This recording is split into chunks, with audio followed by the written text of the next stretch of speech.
Olá, estamos na lição 2, lição sobre os adjetivos, as características das coisas, e esse é o vídeo 3, a parte 3 da lição 2, ok? Vamos lá. Eu sei que tudo está um pouco confuso, tenho plena consciência de que eu estou falando e tudo está parecendo um pouco confuso, mas é assim mesmo, não se preocupe, né? O começo é sempre um pouco caótico mesmo, e depois as coisas com o tempo vão se organizando na sua cabeça. Não se preocupe, siga, preste bem atenção nos exemplos, que depois você vai conseguir internalizar tudo isso, certo? Então vamos lá. Estávamos no tópico 2.10. Né? Então tudo que a gente viu no item 2.9 também acontece em inglês. Certo? Essa história aí, né, de que temos adjetivos, substantivos que parece que surgiram antes que os adjetivos. Né? O caso, por exemplo, a prata. Provavelmente a palavra a prata surgiu antes de prateado e de prata, né? Mas aqui tem casos que é o contrário. Provavelmente o adjetivo surgiu antes que o substantivo. É uma questão lógica, né? Uma questão de lógica que bonito ou bonita tenha surgido antes de a beleza, porque não existe aí uma coisa, né? Ah, tá ali, olha ali a beleza ali. Não existe, né? Então, existe uma coisa bonita, uma coisa feia, né? Uma coisa inteligente, uma coisa grande, uma coisa jovem. Né? Agora, isso aí não existe dando voltas por aí na rua. Você não vai encontrar com isso na rua. Então, são substantivos abstratos.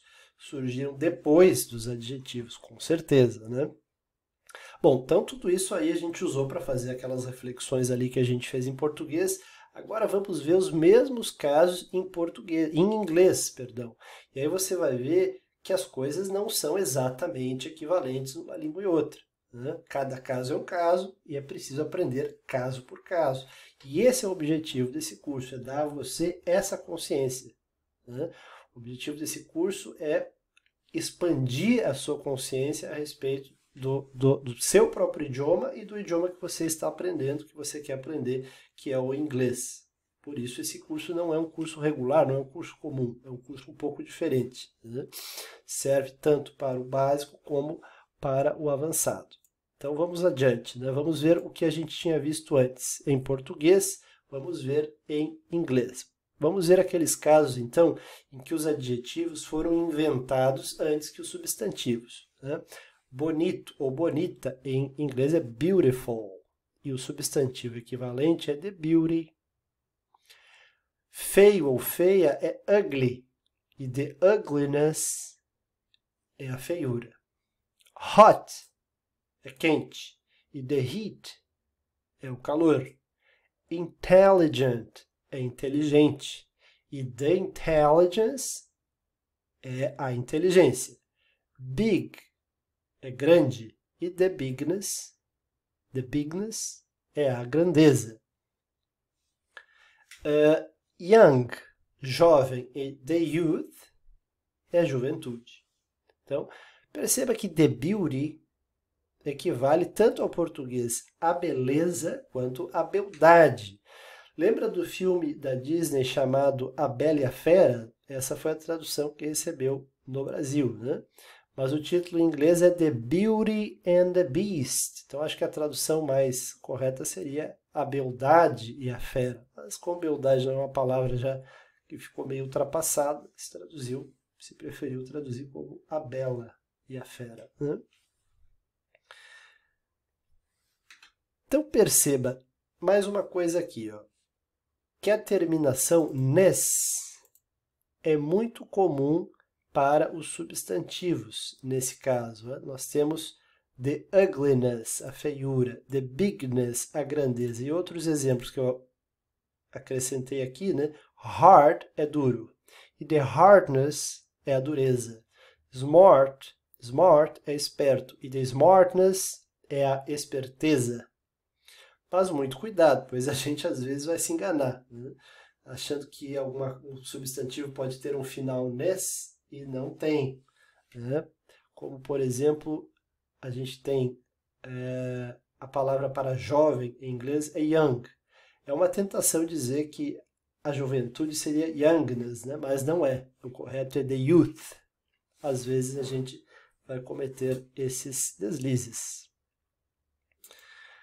Agora vamos ver aqueles outros casos, os casos em que os substantivos surgiram antes do adjetivo. Claro, a coisa só pode ter surgido antes da qualidade, da característica, nesses casos aqui, né? Como, por exemplo, a prata surgiu antes de prateado, claro, né? Primeiro teve que existir a substância chamada prata para que alguma coisa fosse comparada com a prata e dizer, aquilo ali é prateado, quer dizer, parece com prata, né?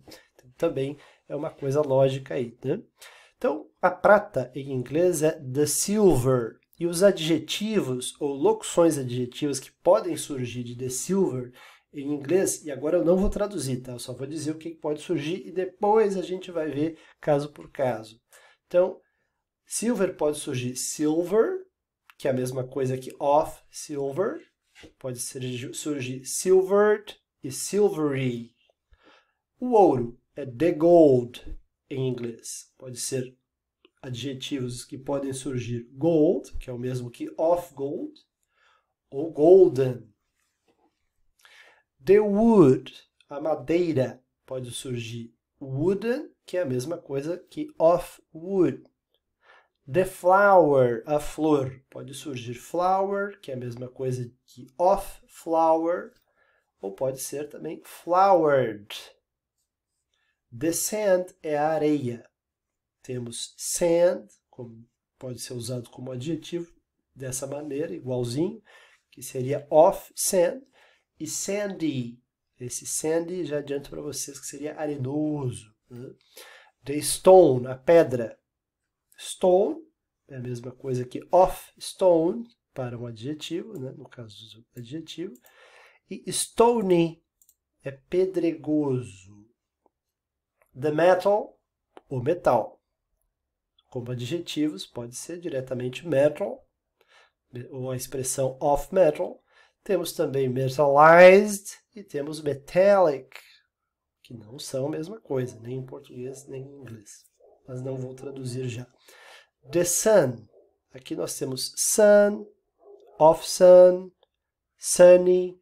E aqui veja, eu não coloquei igual of sun, eu não coloquei igual de sun, igual a sun. E the rain pode surgir rain, of rain ou rainy, que é chuvoso. Sunny seria ensolarado. Mas aqui nesses casos aqui, ó, parece que of sun tem um uso diferente do que simplesmente usar o sun diretamente como adjetivo. Nós vamos ver isso já já. Aqui também coloquei um asterisco em algumas palavrinhas aqui, e é o caso também, exatamente como eu tinha dito que acontece em português, essa terminação ed em inglês pode indicar um particípio passado, né? Por exemplo, a gente já viu que é o particípio passado em português, né? Finalizado, falado, andado, caminhado, resolvido, né? Esses finais aqui em inglês eles tendem a ser o ed. Então, finalizado, finished, resolvido, resolved, prateado, silvered, metalizado, metallized, e assim por diante.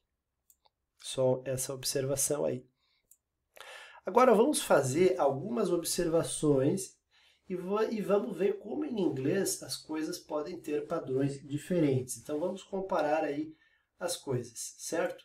Observação 1. Como a gente já viu, em inglês, né, esse tipo de substantivo que eles podem virar adjetivos sem a expressão of. Isso não acontece em português, onde a gente sempre usa o de.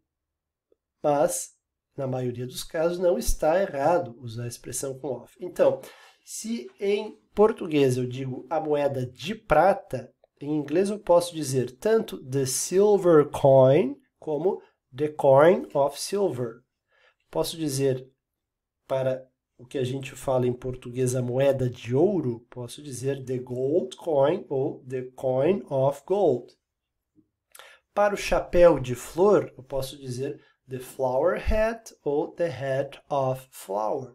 Em inglês tem as duas opções, só que as expressões com of geralmente são as menos usadas, ok? E agora aqui vamos para um tópico um pouco maior, a observação 2.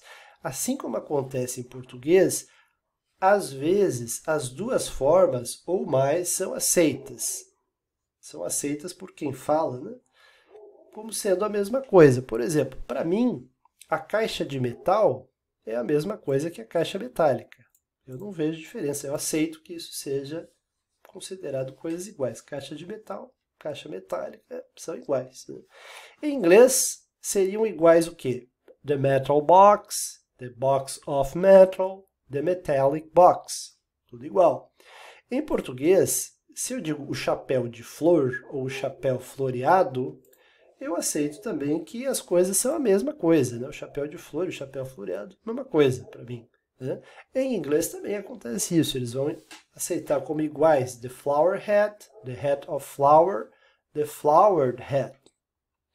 Mas é claro que a gente não considera, por exemplo, a moeda de ouro como sendo a mesma coisa que a moeda dourada. Dourada é parecida, é cor de ouro, não quer dizer que seja feito de ouro. Em inglês acontece a mesma coisa. A gente tem the gold coin, que é igual a the coin of gold, mas the golden coin é outra coisa, é a moeda dourada, certo? A estrada de areia, por exemplo, né? Em português não é a mesma coisa que a estrada arenosa. Estrada arenosa quer dizer uma estrada que tem areia. Agora, a estrada de areia é uma estrada totalmente feita de areia. Também temos esse caso em inglês. Então, em inglês a gente pode dizer para estrada de areia, the sand road, ou the road of sand. Mas the sandy road, não. Isso equivale realmente à estrada arenosa. O caminho de pedra, em português, não é a mesma coisa que o caminho pedregoso. E em inglês isso também acontece. Então, em inglês, o caminho de pedra é the stone path, ou the path of stone. E the stony path é o caminho pedregoso, é outra coisa. Aqui também, veja, a capa de chuva não é a mesma coisa que a capa chuviscada, são coisas diferentes. Em inglês, a capa de chuva é the raincoat. E dizer the rainy coat é outra coisa, né? Talvez, nem sei se em inglês isso teria o sentido de capa chuviscada, né? Você entenderia, né? Como capa chuviscada, assim. Então, e nesse caso aqui, veja, dizer coat of rain ficaria estranho.